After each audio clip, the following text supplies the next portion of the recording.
The Mission Impossible franchise has been something that I have loved for a long time. Ever since Mission Impossible Fallout came out, I have been a massive fan of the franchise. 2 years ago, we got the first part of a conclusion in Dead Reckoning, a film that I know isn't loved by some, but I still find it to be a good movie, even with its problems. Well, here we are 2 years later, and we have reached the end of this series, and does it do well? Yes. Yes, it does. Final Reckoning does a really good job at sending off this beloved series that began all the way back in 1996. A film that has so much suspense full of action scenes, but also has a lot of heart at the same time with its supporting cast. I have a lot of thoughts on this, because it isn't a perfect film. While overall it does a good job at possibly concluding this series, I say possibly because of what Tom Cruise has said in the past of continuing this series, but we'll get to that later. But this film does have a lot of flaws among all the good. I think most audiences are going to really find this film to be really good, if not great, but it isn't a perfect film by any means. So we are going to dive deep into all of this, and let's talk about everything about The Final Reckoning. So when it comes to all of the good with Mission Impossible The Final Reckoning, there is a lot of it for me at least. As a final film to the series, it does a really good job at ending this in a very conclusive way. Even though it does leave things open to more things, it left things off in a nice way. There are many callbacks to the original film, which we do see in the marketing, specifically from Mission Impossible 1 and 3. We find out what happens with the rabbit's foot and the now iconic CIA break-in, and how it all weaves together to tell something worthwhile. I've seen some people call this nostalgia bait, and honestly, at times it does feel like that, but at the same time, it does make sense. This is the final film in the series, so it does make sense to bring all that continuity together to show where we were to where we are now. Like to see where it all connects, like how the rabbit's foot was what created the entity in the first place. You see how all of what we knew comes together to create something truly special. Now, one thing that has always made this franchise stand apart from other action franchises is the stunts on screen. As we all know, unless you're living under a rock, Tom Cruise is famous for doing his own stunts. Specifically the submarine scene. This scene feels so raw and intense, it actually kinda gets scary at times. The fact this is really Tom Cruise doing these stunts at his age is really damn impressive. If you have seen Dead Reckoning, you would know that the submarine Ethan Hunt is trying to break into is where the entity lies. So we saw him get into that through many obstacles so he could get the hard drive so he could end this once and for all. Towards the end, Ethan's underwater suits get caught on something, so he is forced to take it off while being so deep underwater. When he is drowning, it just feels so real it makes you shiver.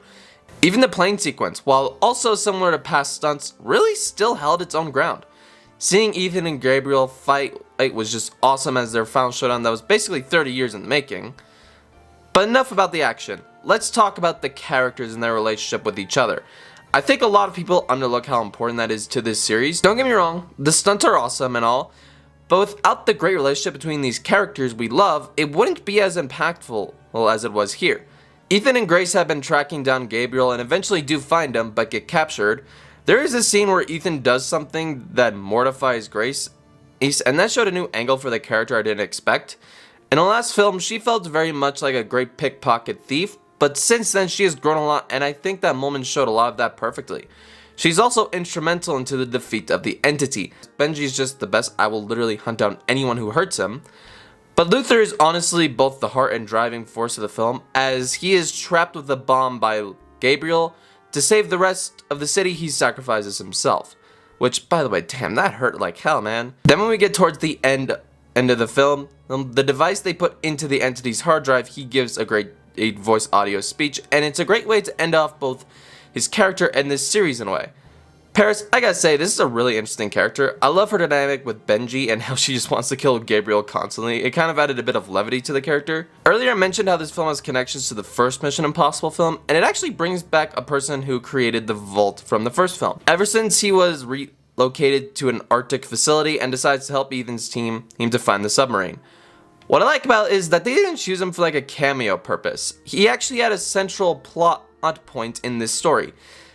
He also doesn't hold a grudge against Ethan or anything. I found that really interesting. It wasn't like something that would have been so predictable like revenge or something, so that was really nice. The story also works really well. It picks up right after Dead Reckoning, and we see Ethan try to stop the entity to stop a nuclear war. When it comes to the past films, it's definitely one of the weakest ones, and it is, I guess, kind of predictable, but it does show a lot of what this franchise grew with in the first place. Is that what makes it special? Which leads me into my problems with the film. So when it comes to the Mission Impossible films, the quality around them is insane. The only one I don't love is Mission Impossible 2, which to me is just a forgettable mess. Like, I don't remember anything that happened in it. But every other installment has just gotten better with each installment. So when this series just goes up and up, the expectations we have rises by a mile. I honestly think that's why some people don't like Dead Reckoning, because of that. Also, the AI plot it has.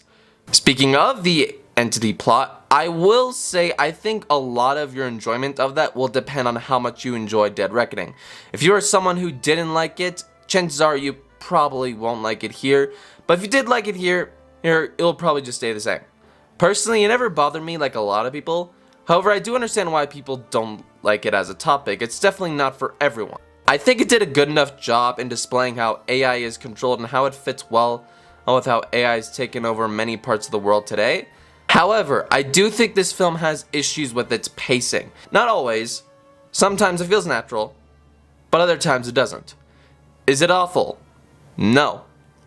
But at times it can feel contrived to the story as a whole.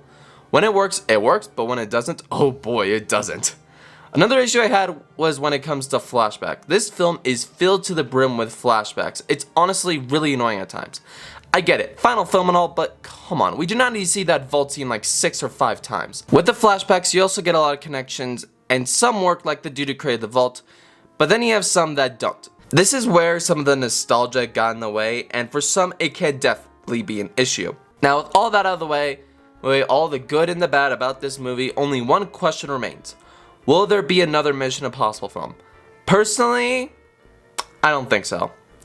I do think Tom Cruise definitely wants to do more, and its box office tracking isn't that bad, but with its budget, it's really hard to tell whether it's gonna even break even at this rate. Not to mention, this film literally ends with Ethan's team going their separate ways. It feels very conclusive, so if I'm being honest, if there was another Mission Impossible movie, I'm not sure if I would love that given its ending. Would I see it? Yes, but I'm not sure if it's something that I want. It's not like the ending makes no sense to continue. It is pretty open ending, but I just kind of want to leave it alone for right now. Plus, Tom Cruise is very busy. He has a new deal over at Warner Brothers. Now most of his movies are going to be over there. He has a movie with The Revenant director, a supernatural thriller with Ana de Armas, another Top Gun film, and many more. He's a busy guy. If I'm being honest, I think this is the best way to end this series, and for Cruise and the entire cast to go on to the next phase of their careers. Overall, Mission Impossible: The Final Reckoning is a really good movie, but not a perfect movie. It wraps up the series nicely, but it also has many issues. It does great work in its action from its characters, but it suffers from its reliance on flashbacks and past connections. Although it definitely does leave the door open for future installments, it still feels a good way to end this series on a high note. With all that out of the way, what did you guys think of Mission Impossible: The Final Reckoning? Let me know in the comments down below. Subscribe to the channel so you don't miss future videos, and make sure to drop a like. But until next time, take care.